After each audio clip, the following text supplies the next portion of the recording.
안녕하십니까, 이진우입니다. 샐러리맨들의 월급 봉투에서는 세금을 매달 떼어가는데요. 월급뿐만 아니라 퇴직금에서도 세금을 뗍니다. 그런데 정부가 퇴직금에서 떼는 세금을 좀 줄이는 방안을 검토하고 있습니다. 올해 하반기 세법 개정안을 발표할 예정인데 어떤 방안들이 논의되고 있는지 미리 좀 들여다보겠습니다.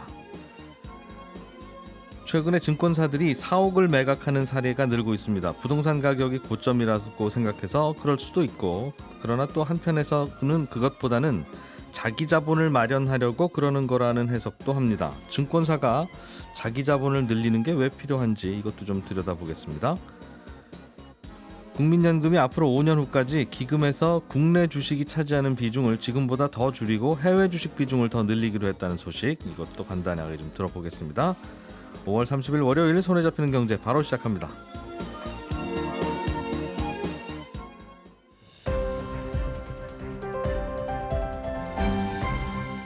이진우의 손에 잡히는 경제. 네, 복잡하고 어려운 경제 뉴스들을 가급적 쉽고 재미있게 전달해 드리려고 오늘 세 분이 또 오셨습니다. 박세훈 작가, 김현우 소장, 한국경제신문 나수지 기자 세 분과 함께합니다. 어서 오세요. 네, 안녕하세요. 자, 오늘은 나수지 기자님께서 준비한 소식을 먼저 좀 들어보겠습니다. 네. 국민연금이 이제 우리가 매달 월급 봉투에서 국민연금도 내니까 4대 보험 중에 하나로 네. 국민연금 그런 돈들 모아서 이제 주식도 사고 채권도 사고 해외 부동산도 사고 그러지 않습니까? 그 중에서 국내 주식의 비중을 줄이기로 했다. 네. 얼마나 줄이는 겁니까, 비중을? 네, 이 국민연금이 가지고 있는 기금 운용할 때 이거를 어느 자산에 얼마나 투자할지 요 비중을 결정하는 회의를 중기자산 배분 전략회의 이렇게 하는데 예. 이 회의는 매년 하는데 이 회의에서 매년 앞으로 5년 뒤까지 어떻게 돈을 굴릴 건지 이걸 결정을 합니다. 예. 그래서 올해도 이 회의를 열어서 결정을 했는데 큰 틀에서 보면 위험자산인 주식 비중은 좀 늘리고 그리고 안전자산인 채권 비중을 좀 줄이자라는 거였고요. 요 이유는 위험자산이 수익률이 길게 보면 결국에는 좋을 걸로 기대가 되니까 네. 국민연금 수익률을 좀 더 끌어올리자라는 의도가 있었습니다. 근데 그 좀 세부적으로 보면 주식 중에서도 국내 주식 비중은 줄이고 해외 주식 비중을 좀 늘리기로 했는데요. 예. 국민연금은 매년 요 회의를 할 때마다 국내 주식 비중을 좀 줄여오고 있거든요.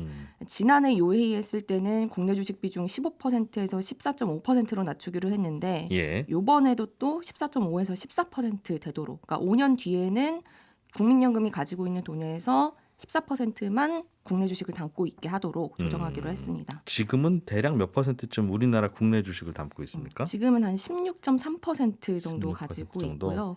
그러니까 5년 뒤에는 한 2%포인트 넘게 국내 주식 비중을 전체에서 줄여야 되는 거고요. 대신에 해외 주식 늘리기로 했는데 지금 해외 주식이 한 28% 정도, 그러니까 30% 정도 담겨 있거든요. 예. 이거를 5년 뒤까지 40% 늘리기로 했습니다. 40%로 늘리기로 했습니다. 5년 뒤에는 국민연금 기금의 규모가 100이라면 그 중에서 40은 해외 주식이다. 네, 그렇습니다. 이것도 계속 늘리고 있고 해외 주식도 늘리고 있고 국내 주식은 좀 줄이고 있고. 네.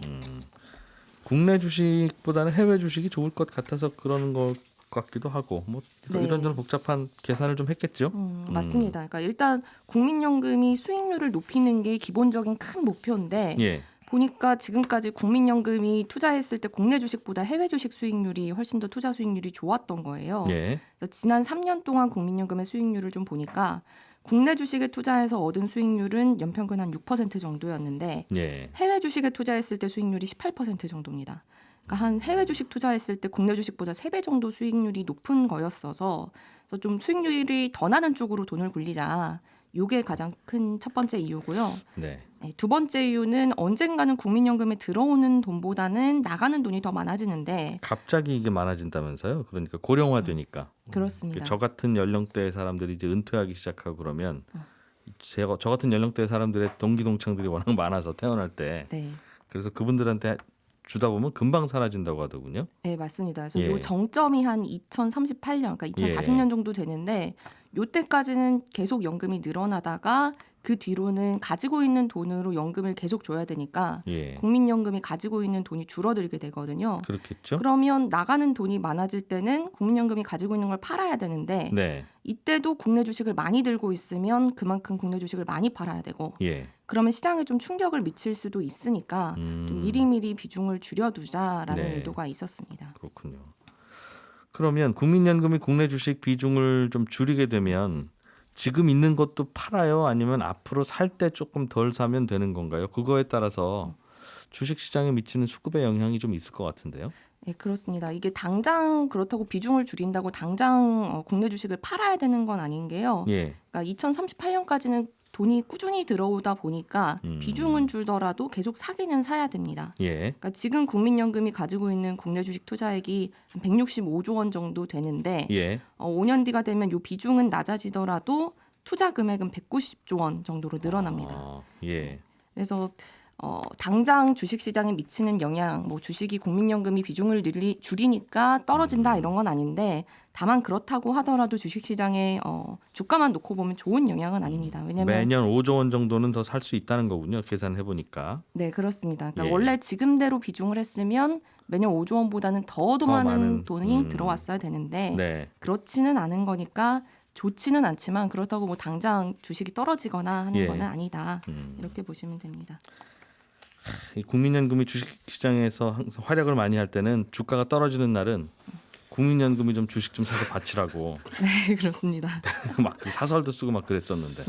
그러니까 이게 사실은 또 요새는 해외 자산 투자를 많이 하다 보니까 이게 또 환율에 미치는 영향이 있다. 그래서 해외 주식 투자를 좀 오히려 너무 많이 늘려서 환율이 오르는 게 아니냐 뭐 이런 얘기들도 있거든요. 그러니까 해외 주식 사러 가려면 달러를 사야 되니까. 그렇습니다. 아, 마치 해외 주식을 수입해 오는 느낌이니까요, 그건. 네, 그러니까. 그렇습니다. 그래서 이게 또 한편으로는 국민들의 노후 자산이니까 수익률이 높은 쪽에 투자해야 되는 게 맞는데 또 예. 다른 한편으로는 그래도 국민들의 돈이니까 주식시장 떨어질 때 좀 받쳐준다든지 아니면 환율이 이렇게 높아졌을 때 좀 해외 주식 투자를 줄이라든지 뭐 이런 식의 요구도 받고 있는 게 국민연금인데 주식 투자 안 하는 국민들도 있으니까요. 네, 그렇습니다. 왜 그분들 돈으로 주식 투자 하는 분들 자산을 받쳐주냐? 네, 뭐 그럴 수 있겠죠. 그렇습니다. 그래서 둘 다 잘할 수는 없고 어느 쪽이 중요한지 좀 따져봐야겠죠. 그러게요.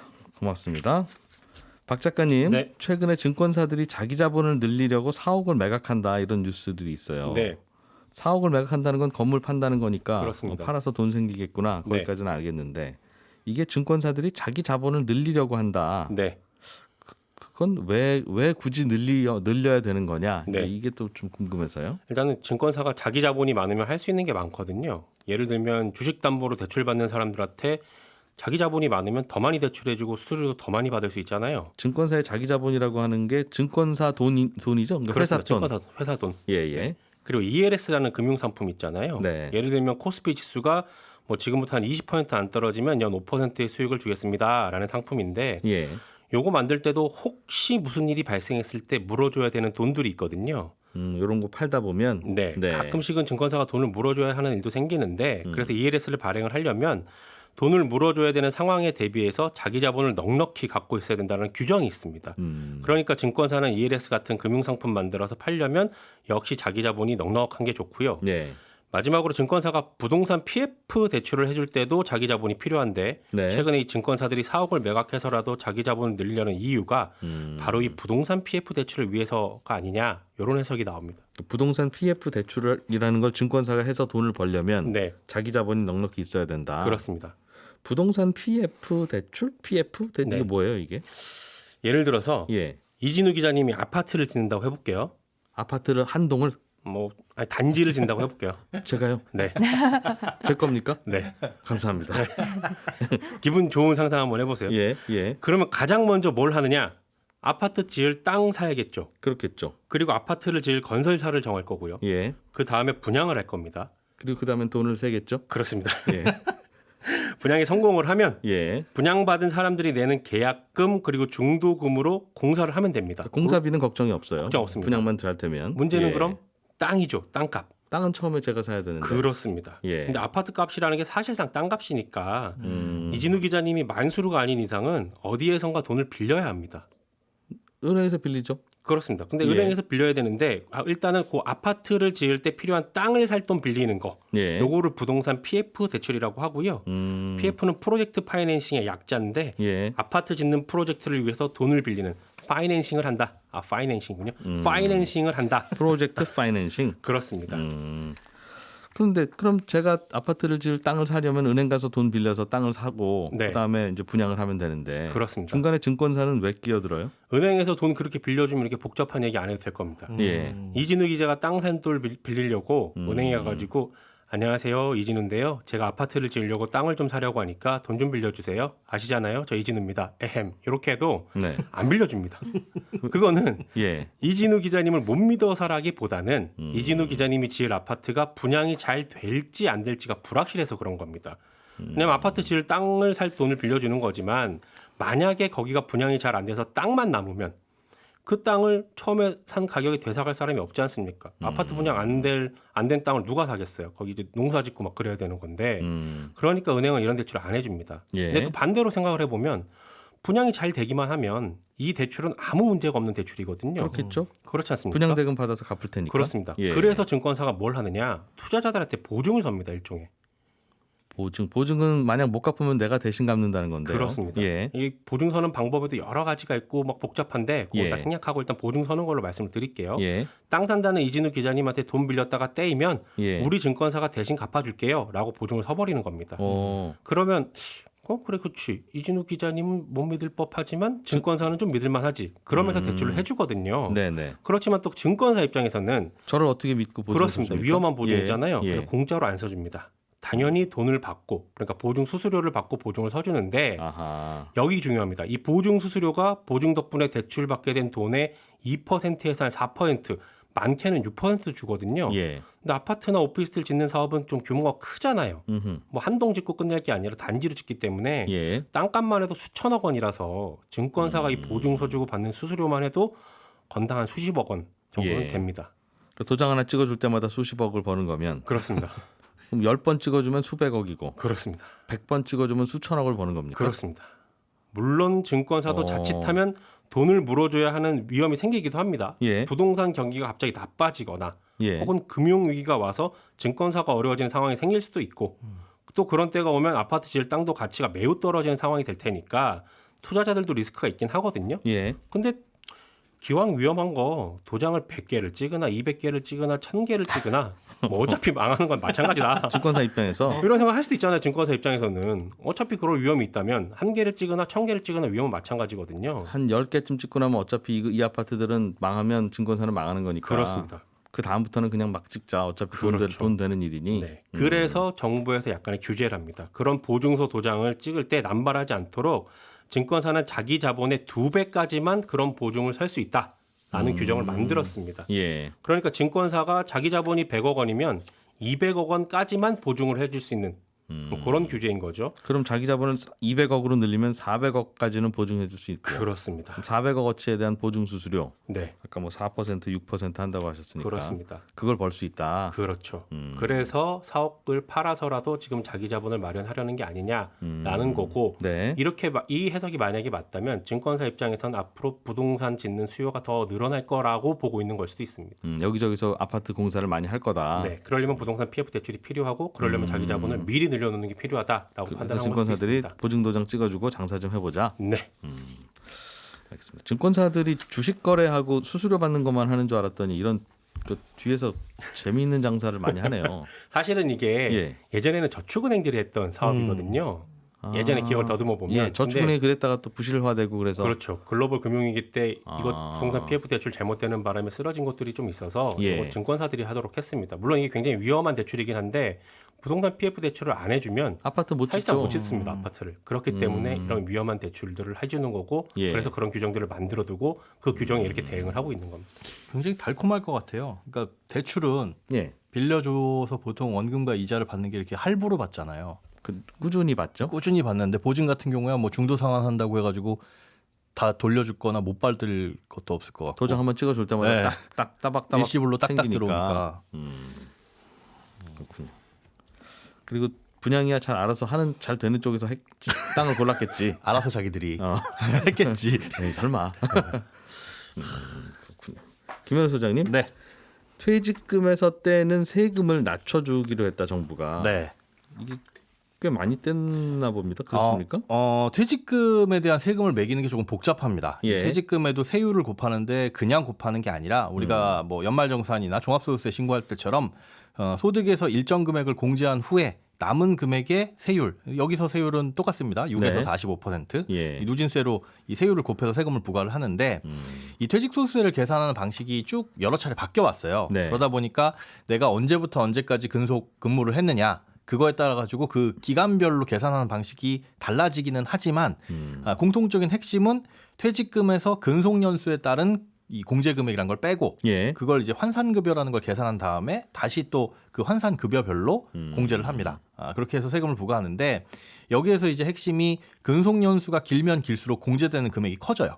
그러니까 처음 5년 동안은 1년당 근속연수 1년당 30만 원을 공제해 줍니다. 그러니까 뭐 3년 근무한 분은 나올 때 3, 3은 9, 90만 원을 퇴직금에서 빼주는 거죠. 안 받은 그거는 걸로 퇴직금 치면. 안 받은 걸로 하고 그렇습니다. 이거는 그냥 나중에 빼고 세금 내세요. 맞습니다. 그런다는 거죠. 그런데 예. 그게 이제 길어지면 길어질수록 50만 원, 80만 원 점점 늘어나서 20년 초과인 경우에는 1년에 120만 원을 공제를 해줘요. 그럼 20년 근속한 분은 1년에 120만 원이라고 치면 20 곱하면 2,400만 원이니까. 그렇진 않습니다.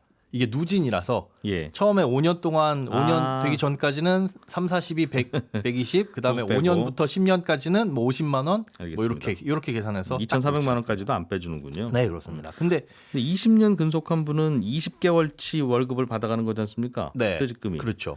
그럼 거의 2년치 연봉이니까 뭐 20년 근속한 분은 연봉도 많을 거고 그렇습니다. 뭐 한 2억 3억 된다고 보면 네. 그거에서 2천만 원도 안 빼주면 이건 거의 거기에 세금을 다 내라는 얘기가 되네요. 거의 그런 느낌이 되는데 왜 그럼 예. 이렇게 적게 빼주냐? 이게 예. 사실은 굉장히 많이 빼줬었습니다. 이게 무슨 뜻이냐면 예. 이 공제 규정이 생긴 게 1990년이거든요. 그러니까 그때 당시의 소득에 비하면 굉장히 많이 빼준 거죠. 예. 퇴직할 때는 그래도 여유자금, 은퇴 풍요롭게 사세요라는 거였는데 1990년이면 지금 30년도 더 지난 그때 당시에 물가에서 정해진 기준이 단 한 차례도 변하지 않고 지금까지 쭉 이어져 왔습니다. 세상 물정 물가 업데이트 안 된 규정이다. 네, 그렇습니다. 이건 사실 누가 건드리지 않는 게 소득세처럼 매번 우리가 피부로 와닿는 거면은 예. 불편할 수도 있고 이거 많이 떼는 거 아니냐 할 수도 있는데 퇴직이라는 게 사실 해보기가 드문 일이잖아요, 상대적으로. 예. 그러다 보니까 정부에서 아니면 혹은 누군가가 이렇게 나서가지고 이것 좀 손대자 하지 않으면 예. 개정의 여지가 사실 없었죠.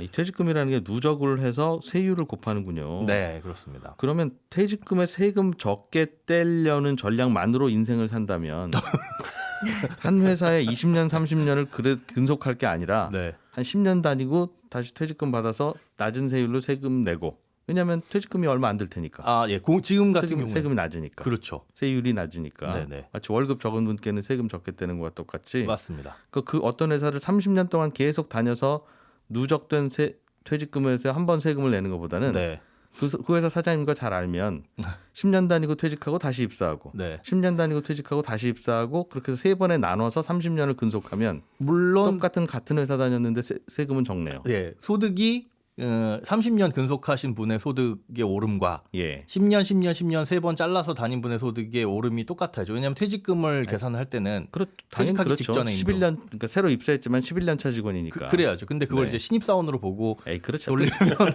안 사장님과 잘 안다니까요. 아, 그러니까 세 번 짜줄 수 있죠. 나눌 수 있죠. 맞습니다. 그렇게 하는 게 가장 좋죠. 잘라서 받을 수 있는 거니까. 그런데 그렇게 하더라도 이제 효율이 좀 떨어지는 게 지금 그렇게 할 수밖에 없는 게 공제 자체가 적으니까. 근데 예. 이 공제액을 좀 늘려주겠다라는 건데 굳이 그렇게 잘라서 다니지 않도록. 네. 이게 이제 윤석열 대통령의 후보 시절 공약에도 있었어요. 그런데 퇴직금 5천만 원까지는 세금을 물리지 않겠다라고 했거든요. 근데 사실 이게 이대로 적용될지 여부는 조금 지켜봐야 됩니다. 왜냐하면 재작년에 이제 퇴직한 근로자에 대한 이 퇴직금 수준을 봤더니 네. 한 90% 이상이 4천만 원 이하의 퇴직금을 받았어요. 근속 연수가 원래 우리나라 근로자들이 길지는 않아요. 짧게 가는 예. 거니까. 그러다 보니까 그 대다수의 퇴직하는 사람들에게 세금을 물리지 않는다라고 한다면은 이것도 또 나름 문제가 생길 수도 있고요. 그래서 아마 공제 금액을 높이는 쪽으로 가지 않겠느냐. 금액을 예, 공제 금액을 올리는 쪽으로 가지 않겠느냐라고 하는데 이건 이제 하반기에 세법 개정안이 나오게 되니까 그때 자세한 내용이 나올 것 같습니다. 그렇군요. 이게 집을 살 때 파는 양도소득세도 똑같이 이렇더군요. 그러니까 똑같은 집을 네. 30년 동안 그냥 보유하면 차익이 많을 거 아니겠어요? 네, 그렇죠. 그럼 그 차익 전체에 대해서 세율을 곱해버리니까 네, 막 그 세율은 되게 높고 맞습니다. 똑같은 집이라도 10년씩 나눠서 살면 조금 이제 많이 안 올랐을 때 팔아가지고 청산하고 그렇죠. 그러니까 올라간 폭은 똑같지만 네, 그걸 세 번에 나눠서 세금을 내는데 네, 각각 세금 낼 때마다 차익이 작을 테니까 예. 30년치보다는 세율이 낮게 적용돼서 맞습니다. 그래서 중간에 취득세 내는 것만 아니면 어. 이렇게 하는 게 맞다. 그래서 좀 이거는 좀 보충을 좀 해줘야 되는 게 아닌가 하는 생각은 좀 들더군요. 네. 동의 안 하시는? 간단하게 하나만 좀 더 보죠. 네, 저축은행의 예금 금리가 적금 금리보다 높아졌다. 네, 그렇습니다. 이건 무슨 의미가 있는 뉴스입니까? 저축은행이 돈이 지금 많이 필요하다. 뭉칫돈이 필요하다. 보통 이제 예금은 우리가 목돈 한 번에 맡겨놓고 나중에 찾아가는 거고 적금은 예. 따박따박 내서 목돈 마련해 가는 건데 돈을 받는 저축은행 입장에서는 사실 예금 이자가 높으면 부담이 커지죠. 비용이. 그런데 그럼에도 불구하고 적금보다 더 많은 이자를 준다는 건 단기간 좀 뭉칫돈이 필요하다라는 겁니다. 왜냐하면 그런 예금 자산이 있어야 대출을 해줄 수가 있는데 일반 시중은행들은 돈이 필요하면 예금도 받고 채권도 발행하지만 저축은행 같은 경우는 이 채권을 발행할 때 비용이 꽤 크거든요. 그러다 보니 유일하게 돈을 조달할 수 있는 게 이 예금 적금인데 요즘에 1금융권 은행들에서 예금을 쓸어가다 보니까 시중의 예금을 그래서 저축은행도 비싼 예금 고금리로 적금보다는 요즘에 그래서 예금을 하시는 게 더 훨씬 금리가 높습니다. 저축은행이 그런 생각들을 갖고 있네요. 네, 나수지 기자, 박세훈 작가, 김현우 소장 세 분 수고하셨습니다. 저는 11시 5분에 손에 잡히는 경제 플러스에서 오늘 또 한 번 인사드리러 오겠습니다. 이진우였습니다. 고맙습니다.